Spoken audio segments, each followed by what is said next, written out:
For what feels like forever, Kenya's been a country of big dreams and ambitious plans, right? You see construction everywhere, all these signs pointing to a better future. Well, it looks like 2025 is the year a whole lot of that promise is finally delivered. And this quote just hits the nail on the head. We're not just talking about a few new buildings here. This is a massive wave of mega projects, the kind that can totally redefine daily life for millions of people and give the whole economy a serious shot in the arm. It's years of work finally paying off.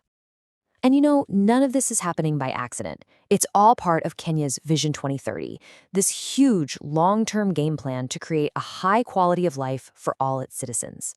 So how are they pulling it off? Let's break it down. Well, like building a house, you've got to start with a strong foundation.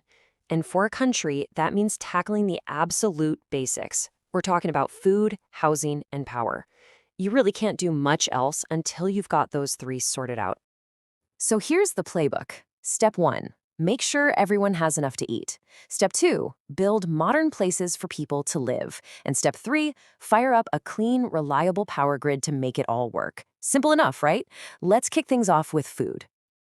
Okay, so for ages, the Bura Irrigation Scheme was, let's just say, not great. It was running on this old, clunky pump system that was super expensive and just wasn't reliable. But now, a whopping 7.5 billion shilling investment is flipping the whole script. They're switching to a modern gravity-fed system. And trust me, this isn't just a minor fix. It's a total game changer for farming in that entire region. And the impact? It's honestly staggering. Just imagine, this one project is expected to raise incomes for over 2,500 families and create up to 150,000 jobs. How's that even possible? By producing a massive 76,000 metric tons of rice and another 45,000 tons of maize every single year. This is how you turn a region into a national breadbasket. All right, so once you have food security, what happens next? Well, people feel more confident moving to the cities for jobs. But then you have a new challenge. Where is everyone going to live? And that's where we turn to Nairobi and the huge Starehe Point project. We're talking about a 20 billion shilling development that's going to bring over 6,000 brand new homes to the city. And look, they're not just throwing up concrete boxes here. This is about building a real community, with prices starting as low as 1.65 million shillings, and with community centers, sports courts, a pool, and even a kindergarten all baked in. It's the whole package. This is making the dream of owning a home a reality for thousands of regular families. So you've got food, you've got homes, now you've got to power it all. And for that, Kenya is looking down, way down. The final piece of this foundational puzzle is the Menengai 2 Geothermal Power Station. It's coming online in 2025, and it's all about tapping into the raw, incredible power hidden right under our feet. Now, Menengai 2 itself adds 35 megawatts, but it's part of a bigger picture. The whole first phase will crank out 105 megawatts total. To put that in perspective, that's enough juice for 500,000 homes. And here's what's so great about geothermal.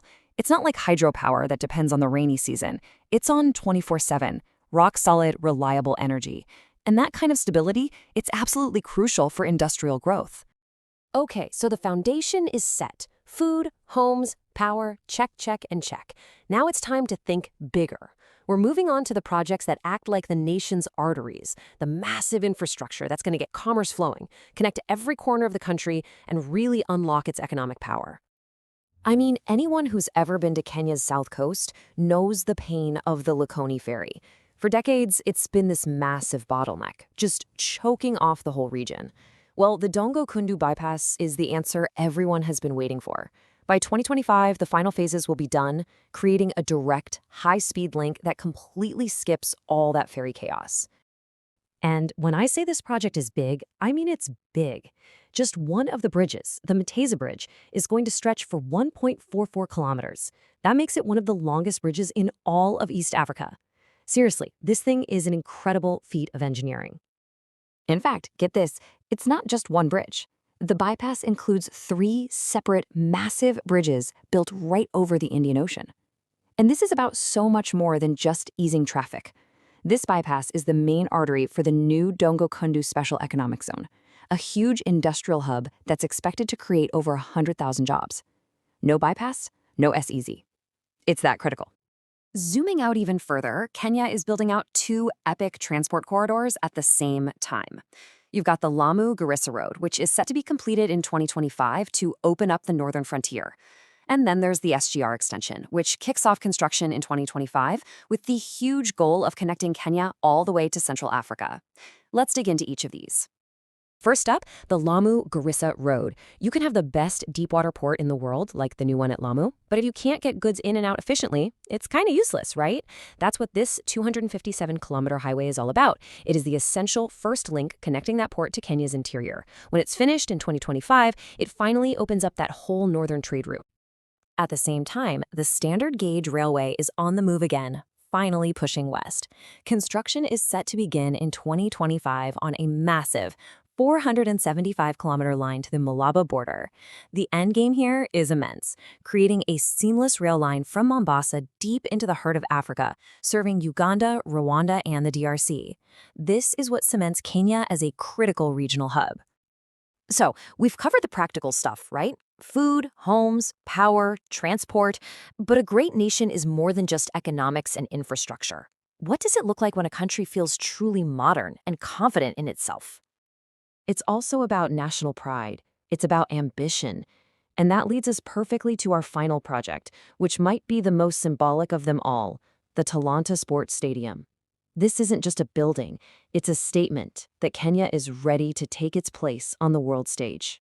This place is going to be a 60,000-seat, state-of-the-art monster, and it represents a huge shift in thinking.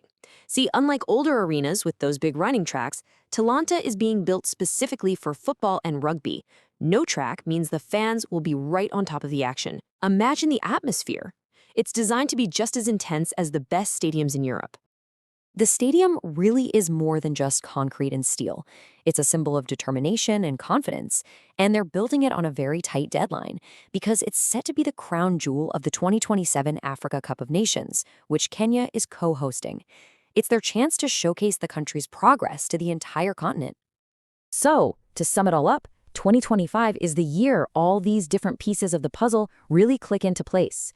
Kenya is securing its foundations, forging new economic connections, and showcasing its global ambition. It's all part of one big, comprehensive strategy for a nation that is absolutely on the move. And that brings us to the final question. When you look at everything we've talked about, the irrigation schemes, the superhighways, the affordable homes, that world-class stadium, which of these projects do you think will have the biggest, most lasting impact on Kenya's future? Something to think about